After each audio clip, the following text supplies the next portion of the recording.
मुझे भी तो जाना चाहिए ना, मेरा भी तो परिवार है। और आप तो जानते हो एक नहीं है, जिनके पास एक है उनकी ये दशा है। हमारे पास तो कितनी है? 16,108 रानियां जिसके पास हो, जिसके पास एक से 10 पुत्र हो, एक एक कन्याएं हो, एक एक पत्नियों से, कितना बड़ा परिवार होगा उसका। सब मेरा इंतजार करते।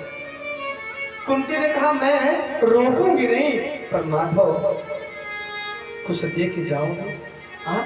आंचल फैलाया, अपने आंचल को फैलाया, कुछ दे के जाओगे? श्याम बोले बुआ अभी कुछ बाकी है, राज मिल गया, पाठ मिल गया, आपके पूरे पांडव सुरक्षित हैं, अब क्या चाहिए? कुंती ने कहा हाँ मेरे पुत्र सुरक्षित हैं, उसकी वजह माधव आप हो। केशव तू साथ था इसलिए सब कुछ अच्छा था, तो मुझे कुछ दे के जा। तू जा, मैं रोकूंगी नहीं, अधिकार भी नहीं है, क्योंकि परिवार इंतजार कर रहा है, तो मेरी इस आंचल को भर के जाना। भगवान बोले क्या कमी है, आपको क्या चाहिए जो आप मेरे सामने आंचल फैला रही हो? कुंती ने कहा प्रभु तेरे बच्चों को लाक्षागृह में जलाया गया तो आप साथ थे, आप साथ थे। जब भीम को जहर दिया गया तो आप साथ थे। आज आप जा रहे हो मुझे राज देकर, पुत्र देकर, तो एक वस्तु की कमी है, अगर वो मिल जाती तो कुंती का एक झोली हो जाती, कुंती सुखी हो जाती। अगर इस झोली में आप उसकी इच्छा का वरदान डाल देते, इसके इस झोली में वरदान डाल दो। कन्या ने कहा अपनी झोली आप आदेश करो आपको बुआ को, तो एक काम करो, विपदः संतुलः सस्वत् तत्र तत्र जगत गुरु। हे जगत गुरु, हे ब्रह्मांड नायक, हे श्री कृष्ण, अगर देना चाहते हो तो मेरी झोली में विपदः संतुलः क्या दे दो? विपत्तियां दे दो। संसार की जितनी विपत्ति है, किसी को कितना बड़ा कष्ट हो, सारे कष्ट मेरी झोली में डाल दो माधव। अगर मेरी झोली में आप संसार का कष्ट डाल दो, मैं प्रसन्न हो जाऊंगी, आपको जाने के लिए छोड़ दूंगी। कन्हैया बोलते रहे अभी तक पांडवों को लाक्षागृह में जलाया गया, तेरे सामने बुआ तेरे बच्चों को 12 वर्ष का अज्ञातवास सहित 13 वर्ष बिताने पड़े जंगल में, तुझे अभी कष्ट से तेरा मन नहीं भरा? कुंती बोली था जब कष्ट थे तो तू साथ था, मेरे बच्चों को जलाया गया था तो किसने बचाया? आपने। मेरे बच्चों को जहर दिया गया, किसने बचाया? आपने। मुझे जंगल जाना पड़ा तो मेरी जंगल के राहों में कांटों की जगह फूल किसने बचाया? आपने। और आज जब महल अटारी सब मिल रहे हैं तो तू ही नहीं। शरीर जब इतना सुंदर नहीं था तो डॉक्टर साथ था, प्राण थे, अब आज शरीर सुंदर हो गया, डॉक्टर ने इसे अच्छा बना दिया, तो डॉक्टर और प्राण अगर चले जाएं तो शरीर की सुंदरता का क्या महत्व है? शरीर अगर रोगी हो और साथ हो वो अच्छा है कि शरीर के प्राण निकल जाए और शरीर बड़ा सुंदर बन जाए? तो तू तो प्राण है ना हमारा, हम तो शरीर है। माधव जाना है, मैं रोकूंगी नहीं, बस एक कृपा करना कि मेरी झोली में संसार का जितना कष्ट हो दे के चले जाना। क्यों? जब सब आप मेरी झोली में कष्ट भरोगे ना तो मुझे दुख होगा, और मैं करुण क्रंदन करूंगी, और जब मैं करुण क्रंदन करूंगी तो तुम्हें आना होगा। मेरी बहू द्रौपदी ने करुण क्रंदन किया, तू आया। जब हमने करुण क्रंदन किया तुझे आना पड़ा। तो जब तू विपत्ति दे के जाएगा ना, द्रौपदी ने यही तो कहा था, हाँ क्या हो माधव मुरारी केशव मेरी लाज रखो। तो आया सुख के लिए किसी ने बुलाया भगवान को? नहीं बुलाया। दुख में तो भगवान को सब याद करते हैं, तो अगर दुख दे दोगे तो आप देहोगे साथ में। श्याम सुंदर समझ गए, बोले ठीक है बुआ नहीं जाता, दिया कुछ नहीं, दुख न दिया न सुख दिया, भाव ग्रहण कर लिया, भावग्राही जनार्दन, और रुक गए। पांडवों ने कहा वाह वाह हम वाह। कुछ लोग हैं आपन पीठ खुद थपथपावत है, जैसे हमके देख के बहुत लोग जरत है। हम कहते जरा कैसे जरबा बताओ, का दे फूल दे माला दे, कहते नहीं तो आप चढ़ावा देख ली कब जर जाए।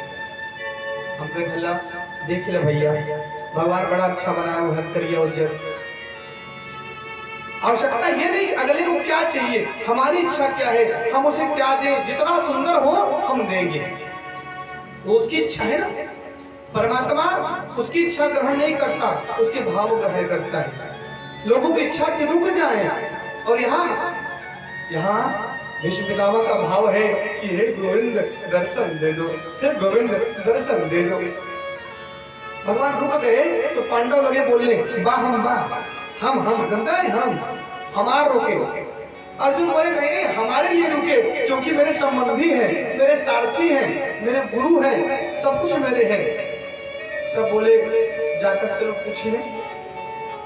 पांडव पांचों भाई गए, कन्हैया से पूछा है केशव किसके कहने पे रुके आप तो जा रहे थे ना, किसके कहने पे रुके? बोले आओ दिखाता हूँ। और भगवान पांडवों को लेकर भगवान भीष्म के पास आए। भीष्म पितामह बहुत दूर सरसैया पे लेटे हैं। पांडवों ने कहा अच्छा हम पास में थे, हाथ जोड़ रहे थे, तो आप उनको हमारी बात सुनाई नहीं दी, और यहाँ से भीष्म बाबा की आपने सुन ली।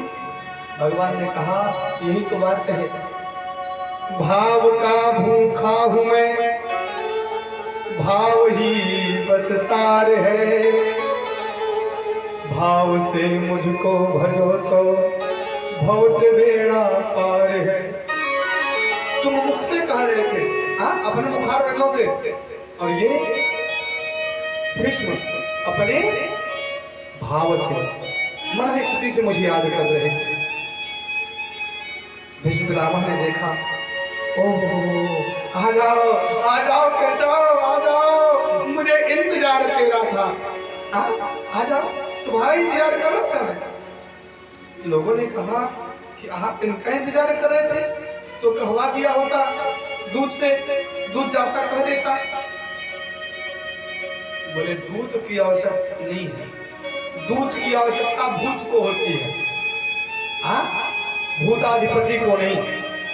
ये भूत जो है पंचभूत, इनको दूतों से कहवाया जाता है। जो परमात्मा है, जो पंचभूताधिपति है, उसे बस इच्छा कर लो, जो इच्छा करी हो मन माही, प्रभु प्रताप कछ दुर्लभ नाही। बस इच्छा करो, परमात्मा आपको जानता है। भगवान को देखा, भगवान मुस्कुराने लगे, भगवान मुस्कुराने लगे।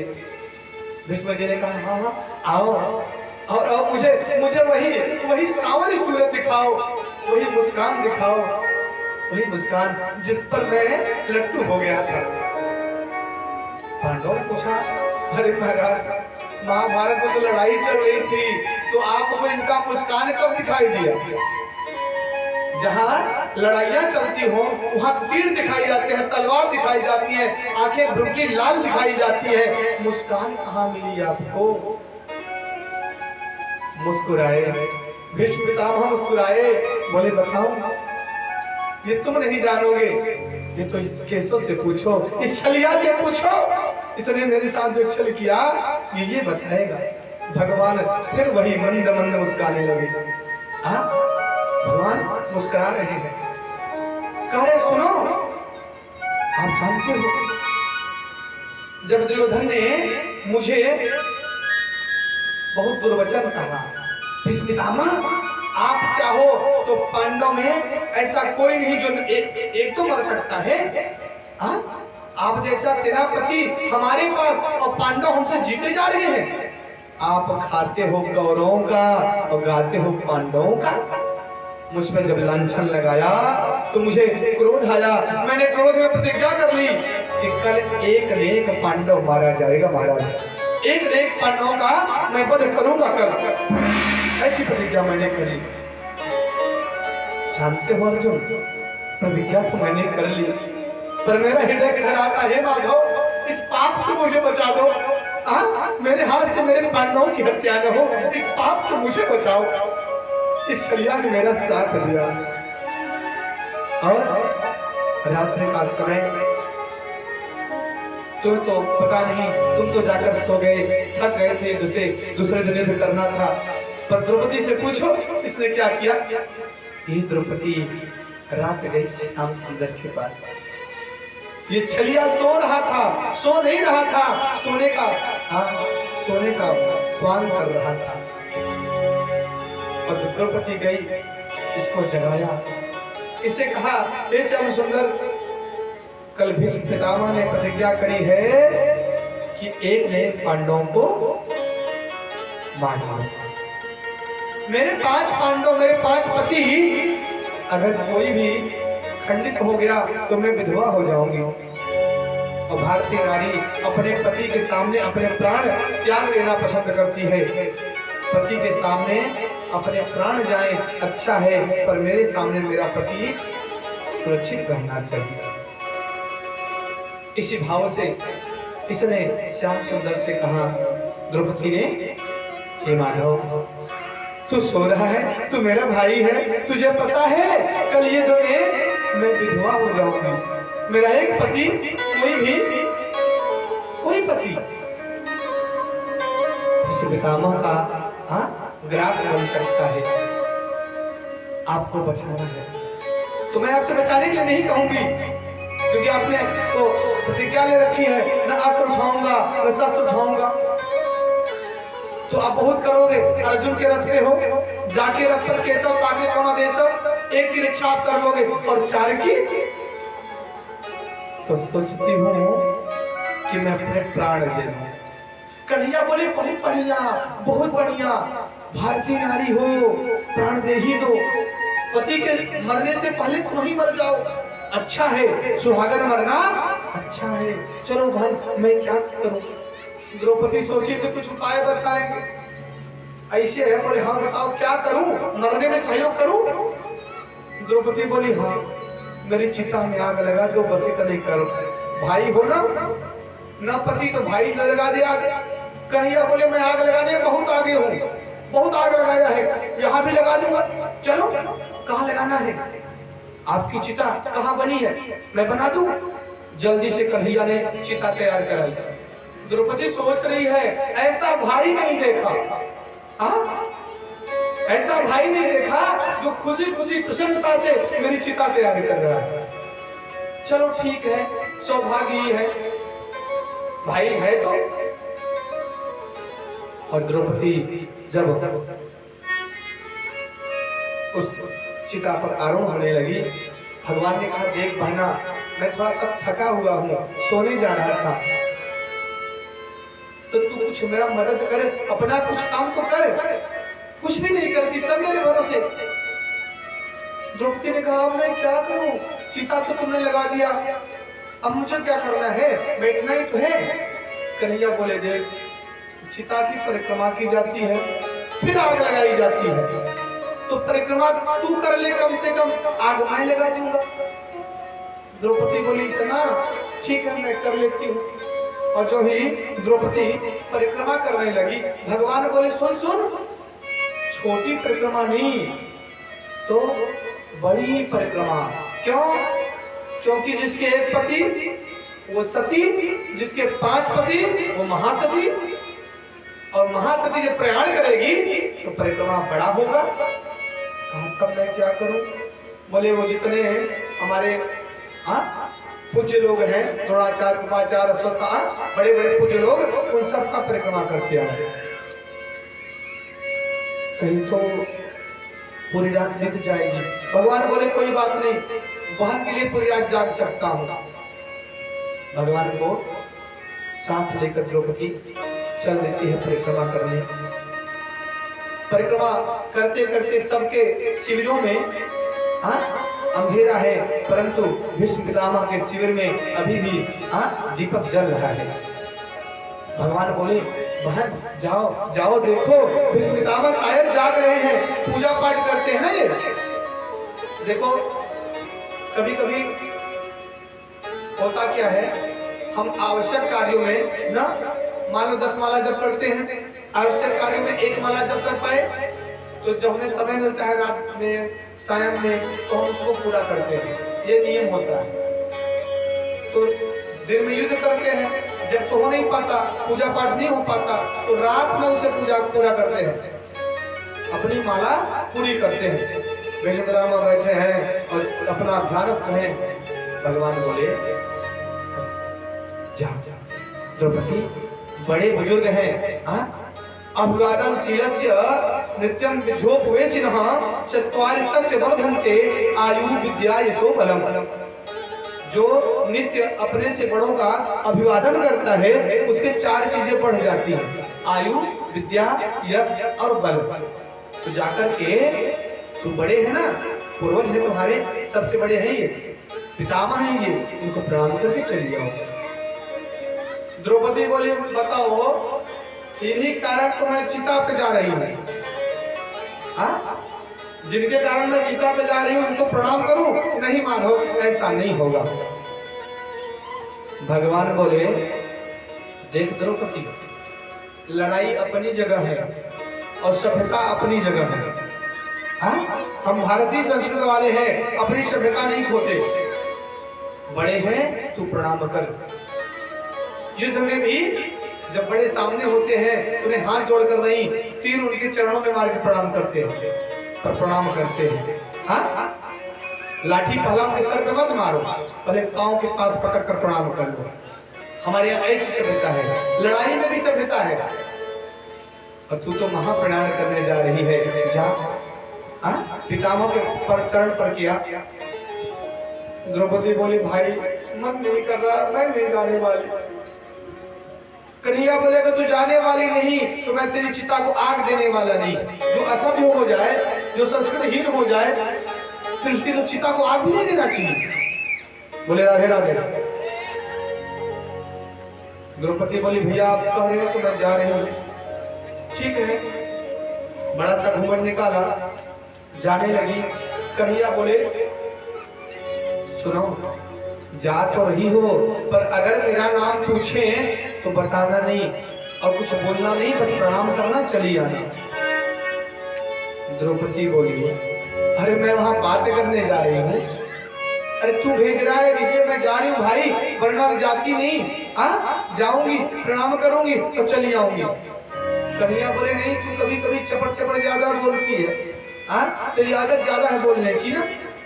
द्रौपदी बोली वहां मैं क्यों बोलूंगी, वहां तो मुझे बोलना नहीं है, क्यों प्रणाम करना है। कन्हैया बोले फिर भी अगर बोलना पड़ जाए तो मेरा नाम मत बोलना, ठीक है। द्रौपदी बोली ठीक है। लंबा सा घूंघट काढ़ा और जाकर चरणों में दंडवत हाथ से चरण स्पर्श किए, वाक्य से दंडवत बोली। पितामह दंडवत, पहले चरण छुआ और चरण छूते ही मुंह से दंडवत निकले। इससे पहले पितामह ने कहा सौभाग्यवती भव,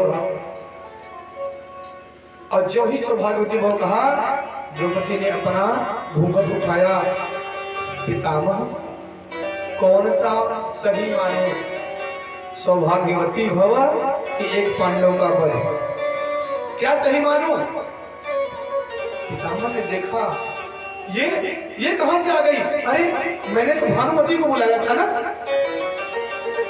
भगवान ने राधे कहा, जब दुर्योधन ने कहा कि आप पांडवों का पक्ष लेते हैं, तो भीष्म पितामह ने प्रतिज्ञा करी कि मैं कल एक न एक पांडवों को जरूर मारूंगा। और कहा तू मरने से डरता है तो जब मैं पूजा में रहूं अपनी पत्नी भानुमति को भेजना, आशीर्वाद दे दूंगा, तू अमर हो जाएगा, तू नहीं मरेगा। तो कह दिया, सोचा वही आई होगी, मैंने भानुमति को बुलाया था। अब चरण जो ही हाथ पड़े, नरम नरम चरण है, स्त्री के हाथ हैं, तो उन्होंने समझ लिया कि भानुमति आ गई। तुरंत कहा सौभाग्यवती भव।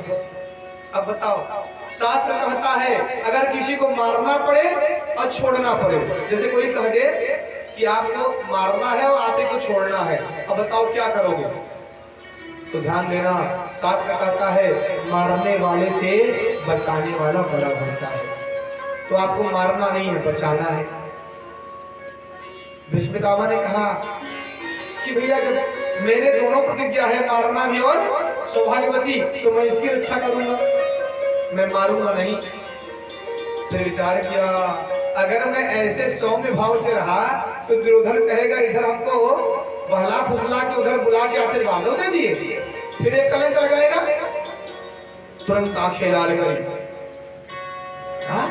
थोड़ा सा क्रोध दिखना चाहिए ना, आंखें लाल करी। द्रौपदी तू यहाँ कैसे आ गई, किसके साथ आई? द्रौपदी जो हंस रही थी, मुस्कुरा रही थी, वो डर गई। बाबा भीष्म की आंखें लाल हो गई, कोई इनके सामने रुकने वाला है? कोई वीर है? कोई नहीं है। आंखें, पितामह किसके साथ आई, जल्दी बता, कौन है तुझे? अब भगवान कृष्ण ने कहा था मेरा नाम मत बताना, कैसे बताए? और यहाँ पितामह झूठ कैसे बोले? तो कहती है कौन मुंह बोला भाई, कौन तेरा है भाई? वो बोला किस? नहीं, वो जो दूध, कौन दूध देता है, जल्दी कहाँ है वो? जानते हैं वो उसके सिवाय कोई आने वाला नहीं है। बाहर निकले, द्वारपाल से पूछा क्यों, यहाँ कोई दिखाई दिया था? द्वारपाल बोला हाँ बाप भाई बाप, वो सामने कोई छोटा सा दीपक लेकर बैठा है। कन्हैया समझ गए पितामह आएंगे, मुझसे पूछेंगे क्यों रे छलिया कर दिया तूने अपनी? तो भगवान ने काली कमली ओढ़ लिया, काली कमली को ओढ़ लिया, एकदम दुबक के बैठ गए। दीपक का टेम कम कर दिया, जिसमें दिखाई न दे, एकदम कम कर दिया दीपक, और काली कमली एकदम ओढ़कर बैठ गए। भीष्म पितामह जानते हैं, मन मन मुस्कुरा रहे हैं, और सामने आके कहते हैं उठो, कौन हो तुम, उठो। भगवान खड़े हो गए, हाथ से भगवान के लेकर के लालटेन को थोड़ा सा टेम बढ़ाया, और जब टेम बढ़ाया और कहा कौन हो, जल्दी करो, और कहकर काली कमली खींची है भगवान की, तो भगवान की जो मंद मंद मुस्कान निकली है, देखकर एक समय के लिए एकदम स्तब्ध हो गए, खड़े हो गए। फिर सोचा अगर इनको नहीं डांट रहा हूँ तो खबर जाएगी। अच्छा तुम मैं जानता था तू ही छलिया है, तू तेरे सिवाय कोई ऐसा नहीं कर सकता, तू सब मेरी प्रतिज्ञा तोड़ रहा है। भीष्म की प्रतिज्ञा, आज तक भीष्म की प्रतिज्ञा टूटी नहीं, आज तुमने मेरी प्रतिज्ञा तोड़ी। कोई बात नहीं, कल अगर मैंने तुम्हारी प्रतिज्ञा न तोड़ी तो मैं गंगा पुत्र भीष्म नहीं। अगर कल मैंने तुम्हारी प्रतिज्ञा नहीं तोड़ी तो मैं भी गंगा का लाल नहीं, शांतनु पुत्र नहीं। भगवान मुस्कुराते रह गए।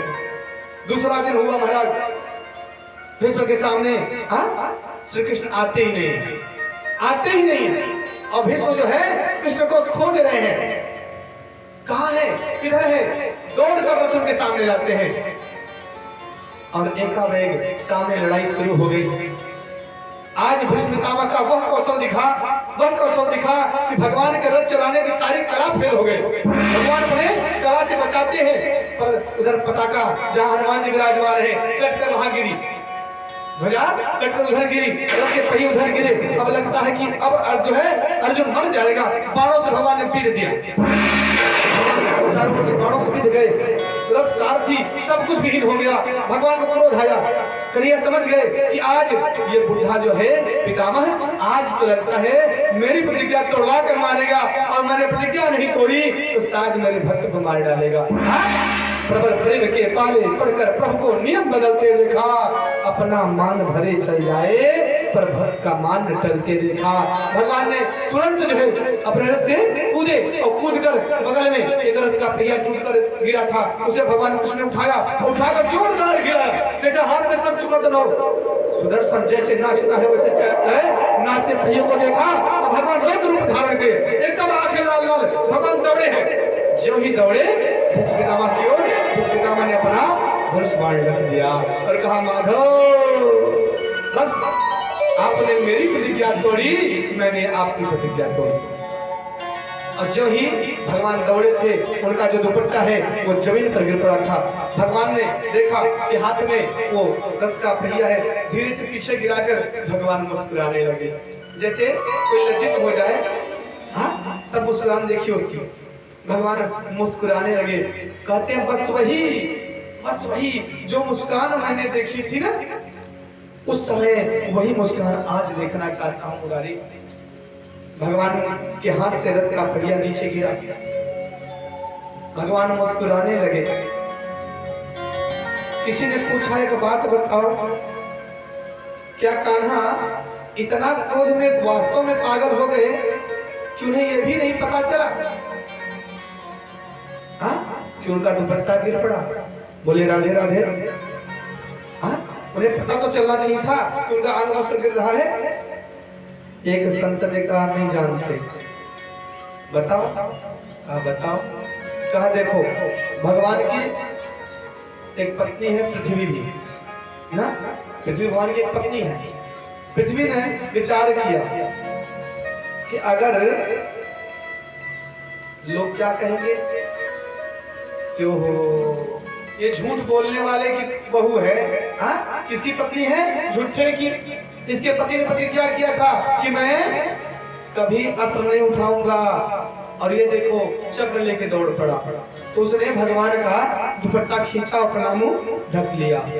यानी जिसका पति झूठा हो, समाज में गलत संदेश जिससे माध्यम जाता हो, वो स्त्री लज्जित नहीं होगी। और यहाँ भीष्म पितामह कहते हैं कि प्रभु बस इतनी कृपा करना, इतना तो करना स्वामी।